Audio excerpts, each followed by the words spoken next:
Hello বন্ধুরা, আসসালামু আলাইকুম। সবাই কেমন আছো? তো আজকে মিনি ব্লগে সবাইকে স্বাগতম। তো সবাইকে অনুরোধ করব আরকি আমার এই ব্লগটি সবাই দেখবে। আর প্লিজ, প্লিজ, প্লিজ আমার চ্যানেলটিতে সাবস্ক্রাইব করে দিবে। তো সচরাচর খুব একটা ঘোরাফেরা হয় না। বাইরে তেমন একটা বেরই হই না। তারপরও বাচ্চাটা খুব বিরক্ত করছিল। আর আজকে ছুটির দিন ছিল তাই আরকি এই হাসব্যান্ডের ছুটির দিন ছিল। তো সেই সুযোগটা আর মিস করলাম না। তো তাড়াতাড়ি আরকি চলে গেলাম এখানে ছোট্ট একটা রেস্টুরেন্টে। তো এই রেস্টুরেন্টে খাইতে অনেক বেশি মজা লাগে। কারণ এই যে দেখেন কি সুন্দর হালকা, হালকা বাতি জ্বলে। তো দেখতে ভালো লাগে আরকি বসে আলাদা একটা ফিল হয়। তো মনোরম পরিবেশ আরকি একদম কি বলবো? রাস্তার পাশে মেইন রোডের পাশে তারপরেও এত নিরিবিলি একটা জায়গা বেশ ভালো লাগে আরকি। তো এখানে আসলে খাবারের মানটাও অনেক বেশি ভালো। তো খাবারটাও অনেক বেশি টেস্টি হয়। তো এজন্য মূলত এখানেই আসি। আর এখানে এসে আমার ছেলেটাও অনেক বেশি এনজয় করে। মানে কোলাহল না একদম ২-৪ জন ৫ জন করে লোক আসে সবসময়।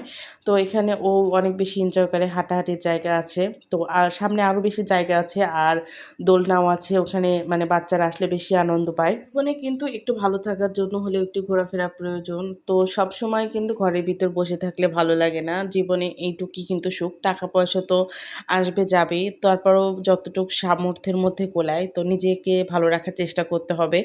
আর ভালো রাখার চেষ্টা করার জন্য হলে কিন্তু বাইরে বের হতেই হবে। বাইরে বের হলে কিন্তু আনন্দ লাগে। আমার তো অনেক বেশি ভালো লাগে মাঝে, মাঝে বাইরে বের হতে। তবে বের হওয়া হয় না। যেহেতু হাসব্যান্ড একদমই ব্যস্ত থাকে আর বিয়ের পরে কিন্তু হাসব্যান্ডকে ছাড়া বের হতে খুব একটা আনন্দও লাগে না। তো যাই হোক খুব একটা তাকে পাওয়া যায় না হাতের কাছে। তো আজকে পেয়েছি আর এই সুযোগটা হাতছাড়া করলাম না ২ বোন মিলে। তো এই তো আর আমার ছেলে কিন্তু চিকেন খেতে অনেক, অনেক পছন্দ করে। তো সে চিকেন, চিকেন করতে, করতেই পাগল। তো যেহেতু এসব জায়গায় আসলে কিন্তু অনেকটা লেট হয় আরকি অর্ডার করে বসে থাকতে হয়। খাওয়া-দাওয়া শেষে তারপরে দোলনায় দোল দিতে আসলাম। যেহেতু অনেক রাত হয়ে গেছিল প্রায় ১০টা। তো এই সময় এখানে খুব একটা লোকজন থাকে না।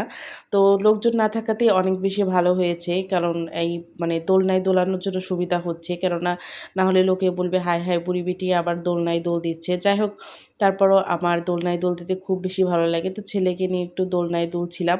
খুবই অল্প সময়ে যেহেতু অনেক রাত হয়ে গিয়েছে তো খুব একটা দেরি করা যাবে না। আবার আমার হাসব্যান্ডের বাসায় অফিসের কাজ আছে সেজন্য সে আরো বেশি তাড়া দিচ্ছিল। তো খাওয়া-দাওয়ার পরে একটু ছেলেকে নিয়ে একটু দোল দিলাম। ছেলেও অনেক বেশি এনজয় করছিল। আর আমার ছেলে তো এখান থেকে যাবেই না। যাওয়ার পরে কিন্তু অনেক কান্নাকাটি করছে। কারণ ওর এই দোলনায় দোলানোর যে ব্যাপারটা এটা তোর মনে একদমই ভরে নাই। খুব তাড়াতাড়ি আমাদেরকে আবার চলে যাওয়া লাগছে এখান থেকে। তো এই বিষয়টা আরকি অনেক বেশি মজা। এই যে দোল দেওয়া। তো দিনের বেলা আসলে কিন্তু এই জিনিসটা ভালো লাগে না। যেহেতু রাস্তার পাশে দেখতেও ভালো দেখা যায় না। আর অনেক লোকের ভিড় থাকে। তো এখন একদমই লোক নেই। চাইলে আমরা ইচ্ছা করলে কিন্তু আরো অনেকক্ষণ বসতে পারতাম। কিন্তু যাই হোক যেহেতু আমাদেরও তাড়া ছিল বসতে আর পারলাম না। তো এই তো আজকের ভিডিওটা কিন্তু এ পর্যন্তই। আর ভিডিওটা কিন্তু ভালো লাগলে অবশ্যই, অবশ্যই আমার চ্যানেলটি সাবস্ক্রাইব করে দিবে। তো আজকের মতো এ পর্যন্তই। Tata bye, by.